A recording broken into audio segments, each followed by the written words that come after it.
औज़ुबिल्लाहिमिनश्शैतानिर्रजीम बिस्मिल्लाहिर्रहमानिर्रहीम अस्सलामु अलैकुम वरहमतुल्लाहि वबरकातुहू। इस उम्मीद और दुआ के साथ आप सब खैर व आफियत के साथ होंगे।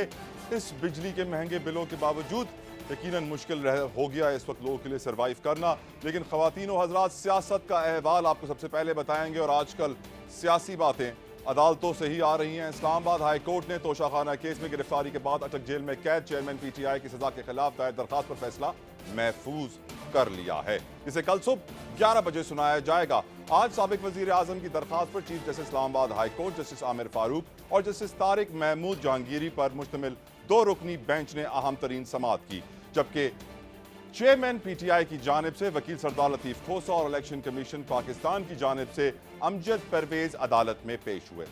समाअत के आगाज पर चीफ जस्टिस आमिर फारूक ने कहा कि आज चेयरमैन PTI की सजा मअतली की दरखास्त पर फैसला कर देंगे।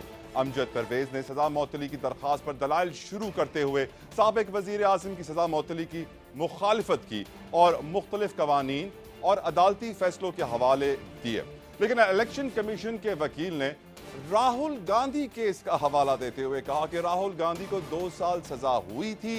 राहुल गांधी ने सजा मअतली की दरखास्त हाई कोर्ट में दायर की थी, जिसे दरखास्त को मुस्तरद कर दिया गया। वाज़ेह रहे कि गुजरात की ट्रायल कोर्ट ने मार्च 2023 में हत्या इज्जत के मुकदमे में राहुल गांधी को 2 साल कैद की सजा सुनाई थी, जबकि गुजरात हाई कोर्ट ने भी राहुल गांधी की सजा को बरकरार रखा था। मगर भारतीय सुप्रीम कोर्ट ने एतराज आयद किया था कि राहुल गांधी को सुनाई गई सजा के लिए ट्रायल जज की जानिब से फराहम करदा जवाज हत्या इज्जत के मुकदमे में 2 साल की सजा सुनाने के लिए नाकाफी है, जिसके बाद सजा मअतली का हुक्म जारी कर दिया गया था। और आज दौरान समाअत अमजद परवेज ने मजीद वजाहत देते हुए कहा कि मैं मुख्तसर हुक्म की बुनियाद पर सजा मअतली की अपील करता हूँ और की मुखालफत नहीं कर रहा। मैं सिर्फ ये कह रहा हूँ कि हुकूमत को नोटिस किए बगैर अपील पर कार्रवाई नहीं की जा सकती। कानून भी यही कहता है कि हुकूमत को नोटिस जरूरी है। ऐसे तमाम मुकदमात में 3 वकला, वकील दिफा, वकील इस्तिगासा और हुकूमती वकील की हाजिरी लगाई जाती है। अमजद परवेज ने मुख्तलिफ कवानीन और फैसलों के हवाले दिए। उन्होंने मौक़िफ़ अपनाया कि चेयरमैन PTI की सजा मअतली की दरखास्त में रियासत को फरीक नहीं बनाया गया। एक वक्फे के बाद केस की दोबारा समाअत शुरू होती है और चेयरमैन PTI के वकील लतीफ खोसा रोस्ट्रम पर आ जाते हैं और कहा कि इलेक्शन कमीशन के वकील ने दलाइल में मुदाखलत नहीं करना चाहते थे, लेकिन कुछ फैसलों के हवाले देना चाहता हूं। ये भी उन्होंने कहा। लतीफ खोसा ने नवाज शरीफ की सजा मअतली का हुक्म बहाल रखने की सुप्रीम कोर्ट के फैसले का हवाला दिया और कहा कि इलेक्शन कमीशन के वकील ने 1 घंटा इस दिन को पर लगा दिया है, 2 घंटे आज ले लिए हैं। जस्टिस आमिर फारूक ने मजीद रिमार्क्स देते हुए कहा कि इलेक्शन कमीशन ने ऑफिस को शिकायत दायर करने का कहा, किसी मखसूस शख्स को नहीं। आपकी दलील अपनी जगह, लेकिन सेक्रेटरी कमीशन ने खुद को मुताल्लिका शख्स कैसे समझा? कंप्लेंट दायर करने के लिए सेक्रेटरी इलेक्शन कमीशन में क्यों कहा गया? इलेक्शन कमीशन ने यह नहीं कहा कि सेक्रेटरी इलेक्शन कमीशन जो जरूरी समझे वो करें। उन्होंने दफ्तर को ऐसा करने की हिदायत जारी की, जिसके जवाब में अमजद परवेज एडवोकेट ने कहा कि इस कंप्लेंट का ड्राफ्ट इलेक्शन कमीशन ने मंजूर किया। इलेक्शन कमीशन के फुल कमीशन ने कंप्लेंट की मंजूरी दी है। Chief justice Islamabad high court ने कहा कि इलेक्शन कमीशन ने ऑफिस को ऑर्डर किया, सेक्रेटरी EC के अलावा क्या कोई और भी कंप्लेंट दायर कर सकता है? क्या इलेक्शन कमीशन का DG लॉ ये कंप्लेंट दायर कर सकता था? इलेक्शन कमीशन के वकील ने कहा कि सेक्रेटरी इलेक्शन कमीशन का एडमिनिस्ट्रेटिव सरबराह होता है, जिस पर जस्टिस आमिर फारूक ने रिमार्क्स दिए कि हाई कोर्ट और सुप्रीम कोर्ट के एडमिनिस्ट्रेटिव मामलात रजिस्ट्रार चलाता है। चीफ जस्टिस क्या रजिस्ट्रार को कोई कार्रवाई करने का कहेगा या ऑफिस को? चीफ जस्टिस रजिस्ट्रार को कहें या ऑफिस को, दोनों ही दुरुस्त होंगे। Chief justice Islamabad high court ने इलेक्शन कमीशन के वकील से इस्तफसार किया कि आप अब मजीद किस नुक्ते और दलाइल पर बात करना चाहते हैं, बाकी रह गया है। जिस पर अमजद परवेज एडवोकेट ने बताया कि हक के दिफा और 4 माह में कंप्लेंट दायर करने के निकात पर दलाइल देने हैं। वावेला किया जा रहा है कि ट्रायल कोर्ट के जज ने हाई कोर्ट के ऑर्डर की खिलाफ वर्जी की है। मैं बताऊंगा कि ट्रायल कोर्ट ने हाई कोर्ट के ऑर्डर की खिलाफ वर्जी नहीं की है। हाई कोर्ट ने हिदायत की कि मुल्जिम के वकील अदालत में पेश होकर दलाइल देंगे।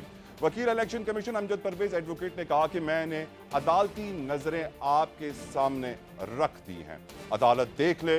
ट्रायल कोर्ट ने चेयरमैन पीटीआई के गवाहान को गैर मुतलका करार दिया। चेयरमैन पीटीआई के खिलाफ ये केस गलत डिक्लेरेशन का है।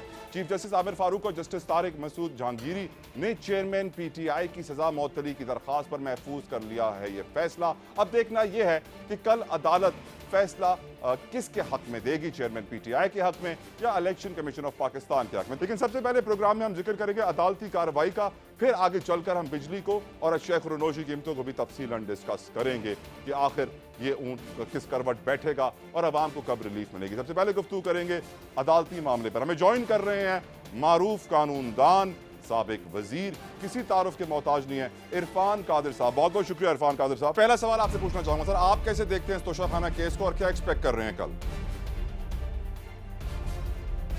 जी, मैं जब तक फैसला ना आ जाए कुछ भी कमेंट नहीं करूंगा, लेकिन मुख्तसर बात ये करूंगा कि जो दो नुक्ते उठाए जा रहे हैं, ये एक मखसूस पॉलिटिकल ग्रुप या खान साहब की तरफ से या उनके वकला जो उठा रहे हैं, एक नुक्ता तो वो ये उठा रहे हैं कि जी उनको सुना नहीं गया, और दूसरा नुक्ता उठा रहे हैं कि जी उनके जो चंद गवाहान थे उनको मौका नहीं दिया गया, उनका एविडेंस लीड नहीं करने दिया गया। तो इन दोनों पे मैं आपको बताता चलूं कि उनको बार बार मौका दिया गया कि आप अपना मौक़िफ़ पेश करें, आप अपना मौक़िफ़ पेश करें। जब वो काफ़ी देर के बाद आए ही नहीं, तो उसके बाद उन्होंने फैसला जो है वो सादर फरमाया अदालत ने।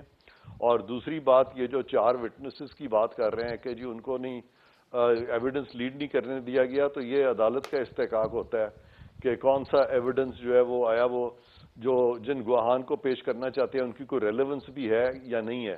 तो यहाँ पे अगर उन्होंने ठोस वजूहात दी हैं ट्रायल कोर्ट ने कि क्यों ओरल एविडेंस जो है वो एक्सक्लूड होगा डॉक्यूमेंट्री एविडेंस के होते हुए, तो वहाँ पे ऑब्वियसली उसमें कोई गलत बात नहीं की उन्होंने। सर, आज एक और चीज़ ऑब्जर्व की गई है, और अगर आप इस वक्त इंडियन चैनल्स और इंडियन न्यूज़पेपर्स को देखें तो वो भी ये रिपोर्ट कर रहे हैं कि राहुल गांधी साहब के केस की मिसाल दी गई इलेक्शन कमीशन ऑफ पाकिस्तान के वकील की जानिब से, जबकि दोनों केसेस में मुझे कोई सिमिलैरिटीज़ नज़र नहीं आती हैं। राहुल गांधी ने नरेंद्र मोदी के ख़ानदान को चोर कहा था उनके फैमिली सरनेम को लेके, तो फिर उनके ऊपर 2019 का ये स्टेटमेंट था, फिर ये केस बनाया गया जहां पर उन्हें सुप्रीम कोर्ट से रिलीफ मिल गया बिलाखिर। लेकिन मैं हैरान था कि क्या वजह हो सकती है आपकी नज़र में कि राहुल गांधी केस को यहां पर इलेक्शन कमीशन ऑफ पाकिस्तान के वकील ने सामने रखा? देखें, वकला जो है वो न सिर्फ के अपने मुल्क के प्रेसिडेंट्स को साइट करते हैं, बल्कि अक्रॉस द बॉर्डर्स जो जुडिशल प्रेसिडेंट्स हैं उनको भी साइट करते हैं। तो गालिबन उस जुमरे में उन्होंने साइट किया है, वो उससे ये एस्टेब्लिश करना चाह रहे थे कि जी वहाँ पे सज़ा मअतल नहीं हुई थी, तो ये इसको परसुएसिव प्रेसिडेंट्स बनाने की कोशिश उन्होंने की है। अब देखते हैं अदालत इसका क्या इस पे व्यू लेती तो है। हो सकता है कि वहां पर क्योंकि हाई कोर्ट ने सजा मअतल नहीं की थी, सुप्रीम कोर्ट ने की थी, तो वकील शायद ये कहना चाह रहे थे कि अभी हाई कोर्ट ना करे, सुप्रीम कोर्ट को मौका दें। नहीं, मैं इस पे कुछ नहीं कहूँगा। अगर उन्होंने एक जुडिशल प्रेसिडेंट साइट किया है जो कि हिंदुस्तान से है, तो हिंदुस्तान के फैसले जो हैं यहाँ साइट किए जाते हैं। उसका अदालत जो है किस हद तक उसको समझती है कि वो रेलेवेंट है, ये अदालत ने अब फैसला करना है। मैं इससे ज़्यादा इस पे मजीद नहीं कुछ कहूँगा। और सर, जिस तरह हाई कोर्ट को बाईपास करके पीटीआई डायरेक्ट सुप्रीम कोर्ट गई, क्या इसका प्रेसिडेंस मिलता है आपको माजी में? हाँ, वो उन्होंने एक कोशिश की है, वो डायरेक्ट गए हैं और सुप्रीम कोर्ट ने काफ़ी हद तक उनको सुना भी है खामोशी के साथ। लेकिन उसके बावजूद सुप्रीम कोर्ट ने कह दिया है कि जब हाई कोर्ट फैसला देगी तो उसके बाद हम इसको टेकअप करेंगे, और मामला पेंडिंग रखा है। तो सुप्रीम कोर्ट ने, वो जो चीफ जस्टिस है, उन्होंने अपनी मर्जी का एक बेंच बनाया है, और उस बेंच पे ये केस लगा के वो तलवार अपनी तरफ से उन्होंने हाई कोर्ट पे लटकाई हुई है कि अगर आप उनको रिलीफ नहीं देते तो फिर हम इसको टेकअप करेंगे, जो कि अनप्रेसिडेंटेड है, कभी ऐसा नहीं हुआ।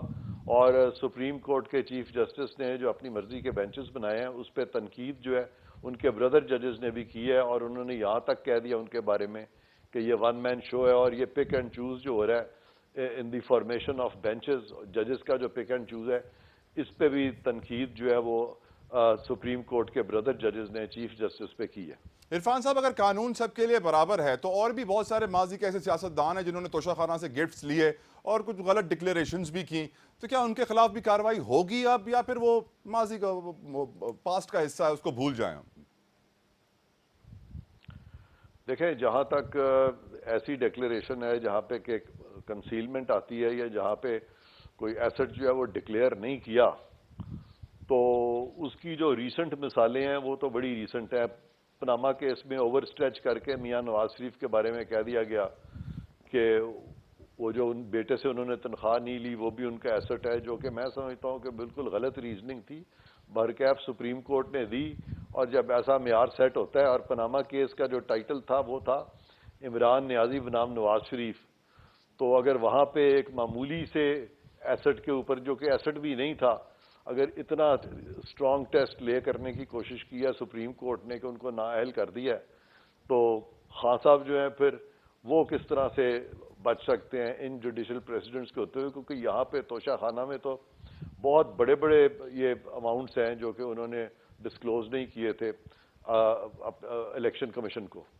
سر یہ بتائیے، جو کیمپین سوشل میڈیا پر چل رہی تھی آنریبل چیف جسٹس اسلام آباد ہائی کورٹ جسٹس عامر فاروقی صاحب کے خلاف، کیا آپ کو لگتا ہے کہ اس کا پریشر آنریبل جسٹس نے لیا یا نہیں آج کی سماعت دیکھنے کے بعد؟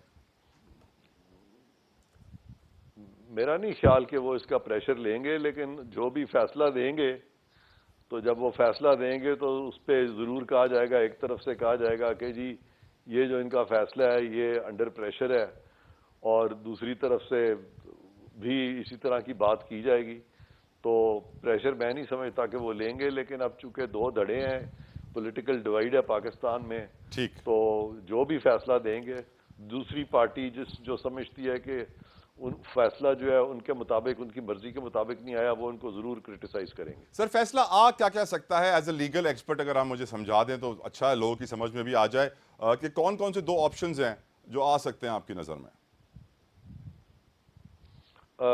کائے کے دو آپشنز؟ کیا ریلیف ملے گا چیئرمین پی ٹی آئی کو؟ ایک آپشن یہ ہوگا حضور، اور ایک ہوگا کہ ان کے خلاف فیصلہ آئے گا، ان کی سزا برقرار رکھی جائے گی۔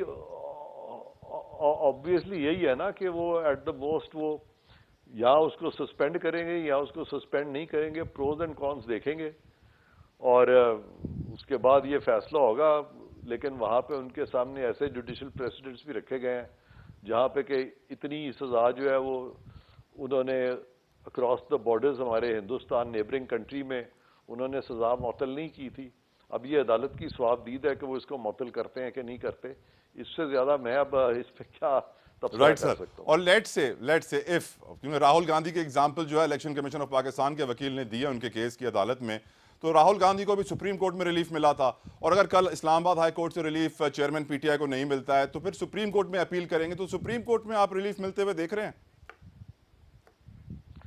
سپریم کورٹ کا اگر ریلیف ہوگا بھی تو اس کی لیجٹمیسی نہیں ہوگی۔ اس کی وجہ یہ ہے کہ انہوں نے ایک انلیگل بینچ کانسٹیٹیوٹ کیا ہوا ہے چیف جسٹس نے، وہ خلاف قانون بھی ہے، اور وہ جوڈیشل پریسیڈنٹس جو کہ فیصلے کیا ان کے بردر ججز نے کہ آپ نے بینچز کس طرح سے بنانے ہیں، وہ جوڈیشل فیصلوں کے بھی خلاف ہے، تو اس کی لیجٹمیسی بالکل نہیں ہوگی اگر سپریم کورٹ سے ریلیف ملا تو۔ لیکن سر سپریم کورٹ تو بڑی اتھارٹی، بڑی پاور ہے، بہت بڑا ادارہ ہے پاکستان کا، آپ کہہ رہے ہیں کہ اس کے فیصلے کی لیجٹمیسی نہیں ہوگی، یہ بہت ایک بڑی سٹیٹمنٹ ہے سر۔ میں آپ سے اگری نہیں کرتا، کوئی پاور نہیں ہے، کوئی اتھارٹی نہیں ہے، وہ سپریم کورٹ ہی نہیں ہے، وہ جو اپنی مرضی کا بینچ بنا لیا انلیگلی کانسٹیٹیوٹڈ بینچ ہے۔ Illegally constituted bench is not Supreme Court. لیکن سر پاکستان کے لاکھوں لوگ سپریم کورٹ کی طرف انصاف کے لیے دیکھ رہے ہیں، اگر آپ کہہ رہے ہیں کہ کوئی لیجیٹیمیسی نہیں ہے تو پھر وہ بیچارے کیوں بیوقوف بن رہے ہیں؟ دیکھیں، آپ سمجھ نہیں رہے میری بات کو۔ رائٹ سر، میں تو خود سپریم کورٹ کے ساتھ کھڑا ہوں، میں سپریم کورٹ کی خود تعظیم کرتا ہوں، عزت کرتا ہوں، اور سپریم کورٹ کی ساکھ جو ہے میں سمجھتا ہوں کہ وہ بہت اونچی رہنی چاہیے۔ لیکن جب 3 ججز سارے سپریم کورٹ کے خلاف کھڑے ہو جاتے ہیں تو ان ججز کی بات نہیں مانی جائے گی، پھر یہ میں کہہ رہا ہوں۔ اور پریکٹس اینڈ پروسیجر بل اسی لیے رد ہوا ہے؟ نہیں، پریکٹس اینڈ پروسیجر جو ہے وہ قانون ابھی قائم ہے، رائج الوقت قانون ہے، اس کو وائلیٹ کیا جا رہا ہے، اور انہوں نے اپنی طرف سے اس کو سسپینڈ کیا ہوا ہے۔ سسپینڈ تو آپ کر ہی نہیں سکتے، آپ کو اختیار ہی نہیں ہے کہ ایک قانون جو بنا ہی نہیں تھا تو ان اینٹیسپیشن آپ سسپینڈ کر دیں۔ وہ بھی غلط کیا ہے ان 3 ججز نے۔ سر ملک میں آپ کو لگتا ہے کہ کچھ عدل کے نظام میں بہتری آئے گی جب نئے چیف جسٹس 17 تاریخ کو آئیں گے قاضی فائز عیسیٰ صاحب؟ تو کچھ ایکسپیکٹیشنز ہیں آپ کی ان سے؟ جی بالکل بہت ہیں، اور بہت بہتری آئے گی، کیونکہ جتنی تنزلی ہو چکی ہے اس سے زیادہ تنزلی اب ہو نہیں سکتی، اب بہتری ہی آئے گی انشاءاللہ۔ بہت بہت شکریہ عرفان قادر صاحب، آپ نے اپنا قیمتی وقت ہمارے لیے نکالا، Thank you. اور جس طرح کہ آپ نے ہمارے ویورز کے لیے بڑا آسان کر کے سمجھا دیا ہے کہ بہتری آئے گی نئے چیف جسٹس آنریبل جسٹس قاضی فائز عیسیٰ کے آنے کے بعد۔ اس وقت جو بینچ بنا ہوا ہے وہ بقول عرفان قادر صاحب کے وہ بینچ صحیح نہیں ہے، غلط قانون اور آئین کے تحت بنایا گیا ہے، اور یقیناً بہت سارے سوالات ہیں جو سپریم کورٹ کے اوپر عرفان قادر صاحب نے اٹھا دیے، جس کا آنے والا وقت جواب دے گا، اور دیکھنا یہ کہ اسلام آباد ہائی کورٹ کل کیا فیصلہ سناتا ہے۔ لیکن ایک بات تو واضح ہے کہ چیئرمین پی ٹی آئی کے ساتھ راہل گاندھی کے کیس کو ملانا الیکشن کمیشن اور وکیل کی جانب سے چیئرمین پی ٹی آئی کے اسٹیچر کو ضرور بڑھا دیتا ہے۔ ایک بریک لیتے ہیں، بریک کے بعد پروگرام جاری رہے گا، ہمارے ساتھ رہیے۔